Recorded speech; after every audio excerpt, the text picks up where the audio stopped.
یا رسول اللہ توبہ کس طرح کریں تو اللہ معاف کرتا ہے؟ تو فرمایا رب بڑا مہربان ہے، بڑا ہی کریم ہے۔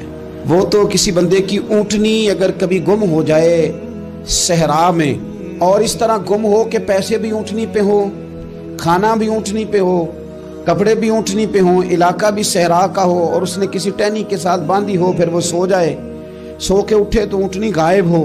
اب وہ اتنا پریشان ہو کہ آگے پیچھے دائیں بائیں دیکھا تو پتہ چلا کہ اونٹنی تو غائب ہو گئی، نہ کھانا ہے، نہ پیسے ہیں، نہ کپڑے، نہ سواری ہے، علاقہ صحرا کا ہے، پیدل جا بھی نہیں سکتا۔ تو فرمایا جس طرح وہ بیٹھ کر موت کا انتظار کرنے لگتا ہے، اور وہ منتظر تھا کہ اب موت ہی آئے گی، اب کوئی اور سہارا نہیں۔ فرمایا اچانک اگر اونٹنی سامنے آ جائے تو اسے کتنی خوشی ہوگی؟ یا رسول اللہ اسے تو بڑی خوشی ہوگی۔ فرمایا جب رب کا بندہ توبہ کرتا ہے تو اللہ کو اس سے بھی بڑھ کر خوشی ہوتی ہے کہ بندہ توبہ کر گیا، اپنے گھر واپس آ گیا ہے، اس نے بات مان